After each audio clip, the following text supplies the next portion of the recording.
Praise the lord. ఈరోజు దేవుని వాక్యము మత్తయి సువార్త 6వ అధ్యాయము 33వ వచనము. మీరు ఆయన రాజ్యమును నీతిని మొదట వెదకుడి. ఈ సందర్భం కూడా అంటే ప్రభువైన యేసుక్రీస్తు వారు తన శిష్యులను ఉద్దేశించి పలుకుతున్న మాట. అంటే ఇక్కడ చూస్తే మన జీవితాలకు దీనికి ఎలా అన్వయించుకోవాలి అని చూస్తే అనేక సార్లు భౌతిక సంబంధమైనవి భూ సంబంధమైన వాటిని మనము ప్రార్థనలో కోరుకుంటూ ఉంటాము. అయితే మీరు ఇవన్నీ అడగక్కర్లే, ఏం తిందుమా, ఏం త్రాగుదమా, ఏం ధరించుకుందామా, ఈ లోకం సంబంధించినవి, భౌతిక సంబంధించినవి, భూ సంబంధమైన వాటిని గురించి మీరు అడగక్కర్లేదు. మీరు మొదట నా నీతిని నా రాజ్యంను వెదకండి. అప్పుడు మీరు అడగక మునుపే మీ అక్కర్లన్నీ నా నామంలో మీకు తీర్చబడతాయి అని ప్రభువే మనతో స్పష్టంగా మాట్లాడుతున్నాడు. కానీ మనము మొదటగా ఆయన రాజ్యమును వెదకము, ఆయన నీతిని వెదకము కదండి. ఆయన రాజ్యం పరలోక రాజ్యము, పరలోక సంబంధమైన పరసంబంధమైన విషయాల పట్ల ఆసక్తి కలిగి ఉండడమే, వాటిని వెంబడించి మన జీవితాలలో ఆ విధంగా జీవించడమే వెదకడం అండి. ఆయన నీతి ఎలాంటిదో తెలుసు కదండి.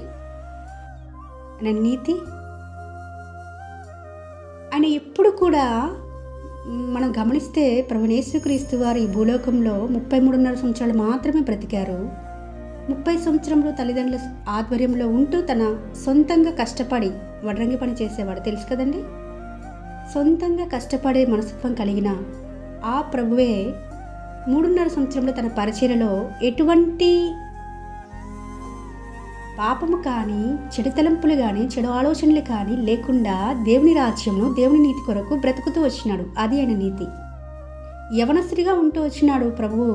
మనుష్య రూపంగా ఈ లోకంలోకి వచ్చిన ప్రభువైన యేసుక్రీస్తు వారు యవన ప్రాయంలో ఎంతగా తప్పిపోతాం మనకు తెలుసు కదండి. అయినప్పటికీ ఆయన నీతిని ఆయన కాపాడుకుంటూ వచ్చినాడు. దేవుని రాజ్యం కొరకు పాటుపడుతూ వచ్చినాడు. 3.5 సంవత్సరాల పరిచర్యలో ఎక్కడ కూడా నింద, అవమానాలు, హింసలు, అవహేళనలు, ఇగతాళికి గురైనప్పటికీ ఆయన రాజ్యాన్ని, తండ్రి రాజ్యాన్ని, ఆ నీతిని వెదకడంలోనే ఉన్నాడు. దాన్ని స్థాపించడానికే ప్రయాసపడుతూ ఉన్నాడు. సువార్తను ప్రకటించే క్రమంలో ఎంతోమంది రోగులను స్వస్థపరుస్తూ ఉన్నాడు. ఆయనే కదండి మనకు మాదిరి.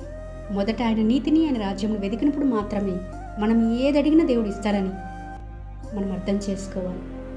భూ సంబంధిన వాటిని అడుగుతూ పర సంబంధిన వాటిని పక్కన పెట్టేస్తే దేవుణ్ణి పక్కన పెట్టేసినట్టే అర్థం వస్తుందండి.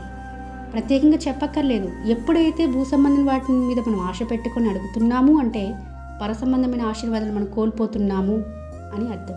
కాబట్టి ఈ రోజు నుంచి ప్రతి ఒక్కరము మొదట ఆయన రాజ్యమును, ఆయన నీతిని వెదకి, భూ సంబంధమైన వాటి విషయంలో కాదు కానీ పర సంబంధమైన వాటి విషయంలో కూడా మనము ఆయన యొద్ద నుంచి అనేక దీవెనలు, అనేక అద్భుత ఆశ్చర్యక్రియలు పొందుకునేవారిగా ఉండాలని ప్రభుపేట మనవి చేసుకుంటూ మీ సహోదరి ఎలిజబెత్ రాణి.